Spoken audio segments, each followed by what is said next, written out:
بسم اللہ الرحمن الرحیم۔ السلام علیکم معزز خواتین و حضرات، امید کرتا ہوں کہ آپ سب بالکل خیر و عافیت سے ہوں گے۔ ناظرین گرامی، افغان سفیر کی بیٹی کے مبینہ اغوا کے ڈرامے کا تفتیش کے دوران ڈراپ سین ہو گیا، جس کے بعد افغانستان کے سفیر رات کے اندھیرے میں پاکستان سے فرار ہو گئے۔ پاک افغان تعلقات کشیدگی میں ایک اہم موڑ آیا۔ پاک فوج نے اہم بیان دے کر افغانستان حکومت کو آئینہ دکھا دیا۔ آپ کو تفصیلات سے آگاہ کرتے ہیں، مگر اس سے پہلے ہمارے چینل کو سبسکرائب کرنا مت بھولیے۔ تو چلیے شروع کرتے ہیں۔ ذرائع سے ملنے والی اطلاعات کے مطابق تفتیشی ٹیم نے افغان سفیر اور ان کی بیٹی سے ملاقات کی، جس میں وقوع سے متعلق سوالات کیے گئے۔ تفتیشی ٹیم کے مطابق افغان سفیر کی بیٹی کسی بھی سوال کا تسلی بخش جواب نہیں دے سکی، کیونکہ پہلے اس نے بتایا کہ وہ اسلام آباد کے قریب التہذیب تک گئی تھی، بعد ازاں وہ مکر گئی۔ افغان سفیر کی بیٹی کسی علاقے کی بھی نشاندہی پراپر طور پر نہیں کر سکی۔ تفتیشی ٹیم کے مطابق افغان سفیر کی بیٹی کے بیان پر کیمرے چیک کر کے نقشہ بنایا گیا۔ متاثرہ خاتون یہ نہیں بتا سکی کہ وہ اپنے گھر سے کہاں گئی تھی۔ تفتیشی افسر کے مطابق افغان سفیر کی بیٹی کو ڈراپ کرنے والی گاڑی کی شناخت کر لی گئی۔ F9 سے لڑکی کو لے جانے والے ڈرائیور سے بھی سوال و جواب کیے گئے، جس نے بتایا کہ اس نے لڑکی کو 5:30 پر دامنے کو سے لیا تو لڑکی نے F9 میں واقع پارک میں جانے کا کہا۔ ذرائع تفتیشی ٹیم کے مطابق افغان سفیر کی بیٹی نے بتایا تھا کہ اغوا کار اس کا موبائل فون لے گئے ہیں، جبکہ CCTV فوٹیج میں لڑکی کے پاس موبائل موجودگی کا پتہ چلا، جس پر اگلے روز اس کا موبائل فون تحویل میں لے لیا گیا تو اس نے ڈیٹا ڈیلیٹ کر دیا۔ تفتیشی ٹیم کے مطابق افغان سفیر کی بیٹی کے موبائل فون کا فرینزک کرایا جا رہا ہے۔ لڑکی اپنے گھر سے نکل کر ایک ٹیکسی میں بیٹھی تھی۔ ٹیکسی ڈرائیور سے بھی سوال و جواب کیے گئے۔ ڈرائیور نے بتایا اس نے لڑکی کو G7 کھڈا مارکیٹ پر اتارا ہے۔ تفتیشی افسران کے مطابق افغان سفیر کی بیٹی کئی ٹیکسیوں میں سفر کر کے مختلف مقامات پر پہنچی۔ کھڈا مارکیٹ سے لڑکی کس ٹیکسی میں گئی، اس کا سراغ لگایا جا رہا ہے، جبکہ صدر بازار راولپنڈی میں افغان سفیر کی بیٹی کی نقل و حرکت کی چھان بین بھی جاری ہے۔ تفتیشی ٹیم کے مطابق افغان سفیر کی بیٹی جہاں جہاں گئی اس کی جیو فینسنگ مکمل کر لی گئی ہے، جبکہ تحریری درخواست پر واقعے کا مقدمہ بھی درج کر لیا گیا ہے۔ اور دوسری طرف تازہ ترین اطلاعات کے مطابق افغانستان نے اسلام آباد میں سفیر کی بیٹی کے اغوا کے بعد اپنے سفیر اور سینئر سفارتکاروں کو واپس بلا لیا ہے۔ افغانستان کی وزارت خارجہ نے ٹویٹر پر ایک بیان میں کہا کہ پاکستان میں افغان سفیر کی بیٹی کے اغوا کے بعد افغان قیادت نے اپنے سفیر اور سینئر سفارتکاروں کو پاکستان سے واپس بلا لیا ہے۔ بیان میں کہا گیا ہے کہ اغوا کاروں کی گرفتاری اور ٹرائل سمیت سیکیورٹی خدشات دور کیے جانے تک سفیر کو واپس بلایا گیا ہے۔ انہوں نے کہا کہ افغانستان کا ایک وفد جائزہ لینے، کیس کی پیروی کرنے اور تمام متعلقہ امور کے حوالے سے جلد ہی پاکستان کا دورہ کرے گا اور اس کے نتائج کی بنیاد پر مطلوبہ کارروائی کی جائے گی۔ معزز دوستو، پاک افغان تعلقات خطرناک موڑ پر آ گئے ہیں، جس کے بعد ISPR نے اہم بیان جاری کر دیے ہیں۔ Director general ISPR major general Babar Iftikhar نے افغانستان کی صورتحال اور پاکستان میں سیکیورٹی سے متعلق پائے جانے والے خدشات کے پیش نظر کیے گئے اقدامات سے آگاہ کیا۔ میجر جنرل بابر افتخار نے بتایا کہ پاک فوج نے افغان سرحد پر تمام غیر قانونی گزرگاہوں کو سیل کر کے نوٹیفائی کراسنگ پوائنٹس کے کنٹرول سنبھال لیا ہے۔ انہوں نے ممتاز تجزیہ کاروں کے پینل کے سوالات کا جواب دیتے ہوئے کہا کہ افغان سرحد پر باڑ لگانے کا کام 90% مکمل ہو چکا ہے۔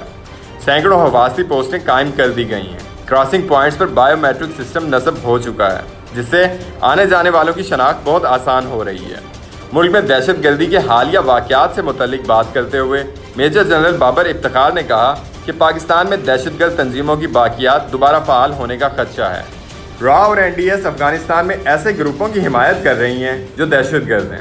پاکستان کی سیکیورٹی پالیسی کی وضاحت کرتے ہوئے انہوں نے بتایا کہ پاک فوج خطے کے بدلتے حالات میں درپیش چیلنجز سے نبرد آزما ہے۔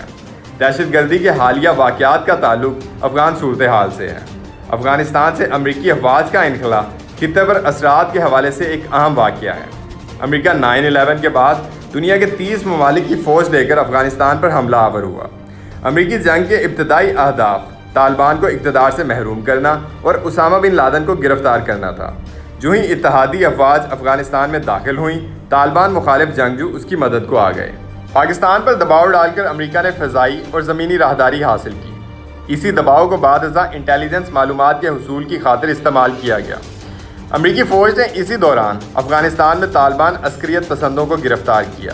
ان گرفتار افراد کو قلعہ جنگی ذیل میں کچھ عرصہ رکھ کر اجتماعی طور پر قتل کر دیا گیا یا پھر انہیں گوانتانامو بے کے حراستی مرکز بھیج دیا گیا، جہاں قبل ازیں عراق سے گرفتار حریت پسندوں کو بھی رکھا گیا تھا۔ امریکی اہلکار ان گرفتار عسکریت پسندوں پر پیشاب کرتے، ان کو خونخوار کتوں کے سامنے پھینک دیتے اور ان پر تشدد کے نئے نئے طریقے آزمائے جاتے۔ اس عرصے میں طالبان نے اپنی مزاحمتی حکمت عملی تبدیل کر دی۔ دوسری طرف ملا عمر اور اسامہ بن لادن روپوش ہو گئے۔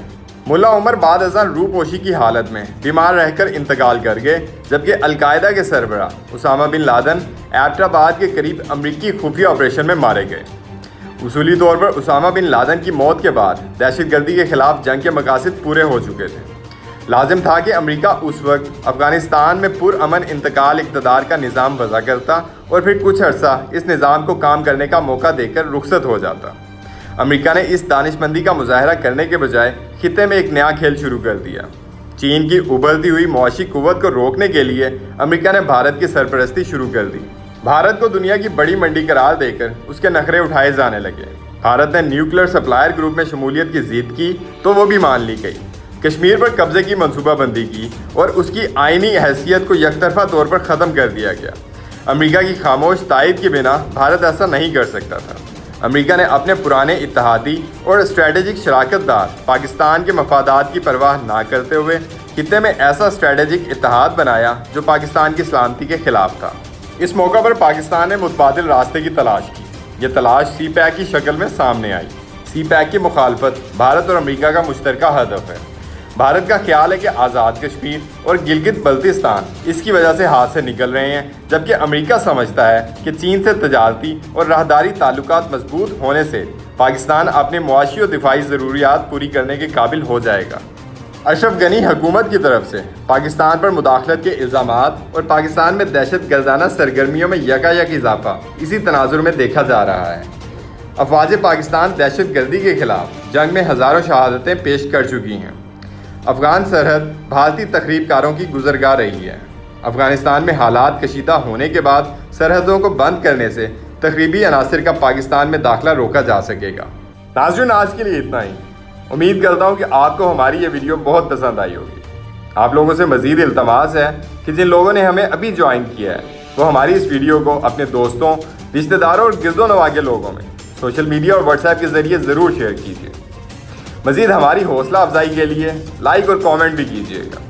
اسی کے ساتھ ہی میں آپ سے اجازت چاہتا ہوں۔ اپنا بہت سارا خیال رکھیے گا۔ اللہ نگہبان۔